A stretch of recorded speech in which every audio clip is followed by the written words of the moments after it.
శుభాకాంక్షలు. ప్రజలందరూ ఆయురారోగ్య భోగభాగ్యాలతో ఉండాలని మనస్ఫూర్తి కోరుతుంది రవిశర్మ. 2026 రథసప్తమి తేదీ 25వ తారీఖు ఆదివారం. అయితే సూర్య జయంతి అని కూడా పిలుస్తూ రథసప్తమి సూర్య భగవానుడు సింబాలిక్ పుట్టినరోజు మరియు 7 గుర్రముల లాగిన అద్భుతమైన రథంలో ఆయన సుప్రదమైన ఉత్తర దిశగా ప్రయాణిస్తూ జరుపుకునే ఒక శక్తివంతమైన హిందూ పండగ 2026 జనవరి 25 ఆదివారం నాడు జరుపుకునే ఈరోజు శీతాకాలం నుండి వసంతకాలం వరకు పరివర్తమానం సూచిస్తుంది. ఇది పునర్దించిస్తూ తేజస్సు మరియు కొత్త పంటకాలలో ప్రారంభించి సూచిస్తుంది. రథసప్తమి స్నానం అత్యంత ముఖ్యమైన ఆచారాలు ఒకటి మరియు అరుణోదయం సమయంలో మాత్రమే దీన్ని నిర్వహించడం అధర్మం. భారతదేశంలో చాలా ప్రాంతాల్లో అరుణోదయం సూర్యోదయానికి 1.5 గంటల ముందు 96 నిమిషాల వరకు ఉంటుంది. రథసప్తమి సూర్య జయంతి ఆదివారం జనవరి 25, 2026 సూర్య భగవానుడి జన్మదినం.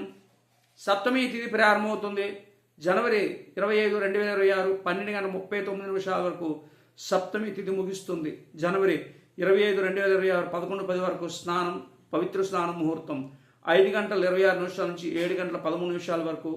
అయితే సూర్యోదయం జనవరి 25, 2026 7:13 రథసప్తమి సూర్య జయంతి లేదా మాఘ సప్తమి అని కూడా పిలుస్తారు. ఇది సూర్య భగవానుడికి అంకితం చేయబడినది. ఒక ముఖ్యమైన హిందూ పండగ. హిందూ మాసం మాఘ శుక్లపక్షం యొక్క 7వ రోజు సప్తమి జరుపుకుంటారు. ఇది సూర్యదేవుడు సింబాలిక్ పుట్టినరోజు మరియు ఉత్తరాయణం అని పిలువబడే సూర్యుని ఉత్తర దిశగా ప్రారంభిస్తూ సూచిస్తారు. ఈ పండగ హిందూ మతంలో అపారమైన మతపరమైన, సంస్కృతమైన, శాస్త్రీయమైన ప్రాముఖ్యతను కలిగి ఉంటుంది. ఇక్కడ సూర్యుడు భూమి, జీవం, శక్తి మరియు తేజస్సు యొక్క అంతిమ మూలంగా గౌరవించబడ్డాయి. భారతదేశం మరియు వెలుపల ఉన్న భక్తులు ఆరోగ్యం, శ్రేయస్సు మరియు జ్ఞానోదయం కోసం, ఆశీర్వాదాల కోసం ఆచారాలు, ప్రార్థనలు చేస్తూ మరియు నైవేద్యాలతో ఈరోజు జరుపుకుంటారు. 2026లో రథసప్తమి శీతాకాల వసంతకాలం వైపు మారే సమయంలో వస్తుంది. ఇది పునర్ధన మరియు వృద్ధికి ప్రతీక. అయితే రథసప్తమి అనే పేరు రథం అంటే రథం మరియు సప్తమి అంటే 7 రోజు అనే పదాల నుండి వచ్చింది. ఈరోజు సూర్యుడు 7 గుర్రములు లాగిన రథంలో తన ప్రయాణం ప్రారంభం నమ్ముతారు. ఇది ఇంద్రధనుస్సు యొక్క 7 రంగులతో లేదా 7 వారాలతో 7 రోజులతో సూచించే ఈ పండగ దక్షిణ భారతదేశంలో ముఖ్యమైనది. ఇక్కడ తమిళనాడులో ప్రసిద్ధి సూర్యనాథ్ కోవిల వంటి సూర్యుని అంకితం చేయబడినది. దేవాలయంలో గొప్ప వేడుకలు జరుగుతాయి. దాని మతపరమైన అంశాల మించి ఆధునిక వివరణలతో సూర్య ఆరాధక శాస్త్రీయ ఆధారాలతో అన్వేషిస్తాయి. దాని ఆరోగ్య ప్రయోజనాలు మరియు జీవ ప్రక్రియలు అనుమతిస్తాయి. అయితే 2026లో రథసప్తమి ఆదివారం జనవరి 25వ తారీఖున జరుపుకుంటారు. ఈ తేదీ హిందూ చంద్ర క్యాలెండర్ ప్రకారంగా మాఘమాసంలో సప్తమి తిథి అనుగుణంగా ఉంటుంది. అత్యంత పవిత్రమైన క్షణాల్లో ఆచారాలు నిర్వహించడానికి పండుగ సంబంధించిన ముఖ్యమైన సమయంలో చాలా ముఖ్యమైనది. భారతదేశంలో న్యూఢిల్లీలో ప్రామాణిక పంచాంగం లెక్కల ఆధారంగా విస్తృతంగా సమయాలు ఇక్కడ ఉన్నాయి. అయితే సప్తమి తిథి ప్రారంభం జనవరి 25, 2026 12:39 వరకు. సప్తమికి ముగింపు అదేవిధంగా జనవరి 2026 1:47 వరకు. అయితే ఈ స్నానం ఉదయం 5 గంటల నుంచి 7 గంటల లోపు స్నానం ఆచరించాలి.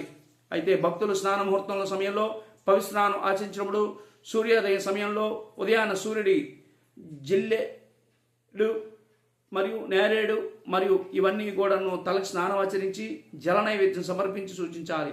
ఆ సమయంలో ఆచార రోజుల్లోనే విశ్వశక్తులు అనుగుణంగా ఉండేలా చూస్తాయి. ఖచ్చితంగా స్థానిక సమయాల్లో కోసం ప్రాంతీయ పంచాంగం లేదా జ్యోతిష్యం సంప్రదించాలి. అయితే రథసప్తమి హిందూ సాంప్రదాయంలో ఎంతో ప్రాముఖ్యత కలిగి ఉంటుంది. ఎందుకంటే ఇది విష్ణు అవతారంగా మరియు విశ్వ రక్షకుడిగా పరిగణించారు. సూర్య భగవానుడు జనాన్ని గుర్తిస్తుంది.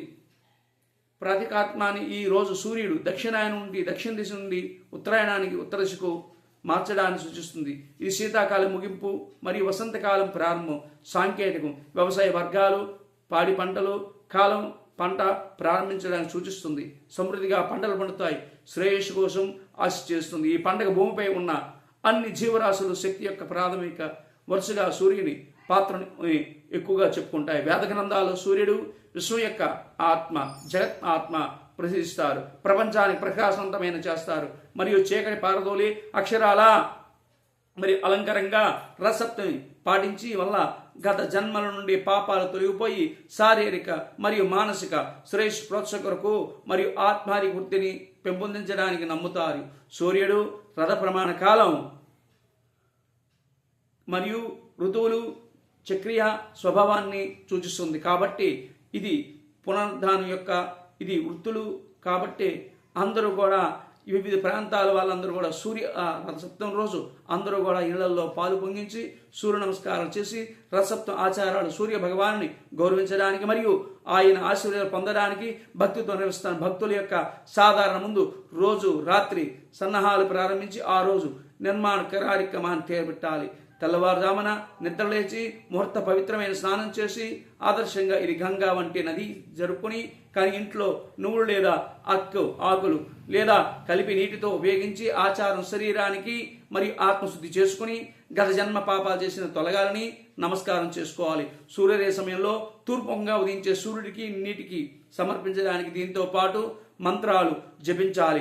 ఓం భానో భాస్కర మార్తాండ చంద్ర స్మై దివాకర్ ఆయుర్ ఆరోగ్యం ఐశ్వర్యం శ్రీం పుత్రాంచ దేహమే ఓం భాస్కరాత్మ మహాదేవి తన్నో ఆదిత్య ప్రచోదయాత్ అటువంటి మంత్రాలు చేస్తూ స్వామివారి యొక్క అవకాశం ఉన్నంత వరకు స్వామివారికి ఎరుపు వస్త్రం గోధుమలు దానం ఇవ్వడం వల్ల శుభప్రదం. అయితే రథసప్తమి పండుగలో సూర్య భగవానుడు అంకితం చేసిన మంత్రాలు జపించి ఒక ముఖ్యమైన భాగం ఇది దైవిక శక్తిని మరి శుభగాన్ని నమ్ముతారు. కొన్ని యొక్క మంత్రాలు ఓం భోర్భోస్వ తత్సూర్యం మృగో దేవశ్రీమహి యోన ప్రచోదయాత్ గాయత్రి మంత్రాలు, సూర్యాష్టకం మరియు ఆదిత్య హృదయం మరియు సూర్య శాస్త్రం మరియు సరళమైన సూర్య మంత్రం ఓం సూర్యాయ నమః అని ప్రతినిత్యం పఠించడం వల్ల ప్రతి ఒక్క కుటుంబానికి ఆయురాలు భోగభాగ్యాలు లభిస్తాయి.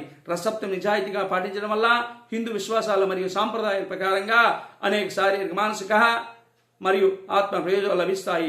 ఆరోగ్యం మెరుగుపడుతుంది. సూర్య పూజించడం వల్ల చర్మ వ్యాధులు కంటి సమస్యలు నయమవుతాయి మరియు సూర్యరశ్మి గురి కావడం వల్ల మొత్తం రోగ నివారణ నుంచి శక్తి పొందించి ఉంటుంది. సంపద పెరుగుతుంది, శ్రేయస్సు పెరుగుతుంది, జ్ఞానం పెరుగుతుంది, ఆత్మాది వృత్తి పెరుగుతుంది, శక్తి పెరుగుతుంది. ఇలాగా అన్ని రకాల సూర్య నమస్కారం చేయడం వల్ల సర్వజనులకి సర్వజీవరాశులకి ఆ యొక్క ప్రాణికోటి నాథుడు సూర్యభవనాడు అందరూ కూడా ఆ సూర్య నమస్కారాన్ని భోం భాస్కరాయే నమః అనే మంత్రాన్ని ధ్యానం చేసి ప్రతి ఇంట్లో పాలు పొంగించి ఆ యొక్క క్షీరన్నాన్ని ప్రతి ఒక్కరు ప్రసాదంగా స్వీకరిస్తారని కూర్చున్నాం. అదేవిధంగా ఇక్కడ అరసవల్లి క్షేత్రం మహాక్షేత్రం పుణ్యక్షేత్రం శ్రీకాకుళం జిల్లా ఆంధ్రప్రదేశ్లో అరసవల్లికి శ్రీకాకుళం నుంచి అరసవల్లికి సుమారుగా 1 కిలోమీటర్ దూరం ఉంటుంది. రైలు సదుపాయం ఉన్నాయి, బస్సు సదుపాయాలు ఉన్నాయి. అవకాశం ఉన్న అందరూ కూడా రథసప్తమి రోజు అరసవల్లి వెళ్ళి ఆ సూర్య స్వామివారి యొక్క దర్శనం చేసుకుంటారని కూర్చున్న సర్వే జనో సుఖినో భవంతు.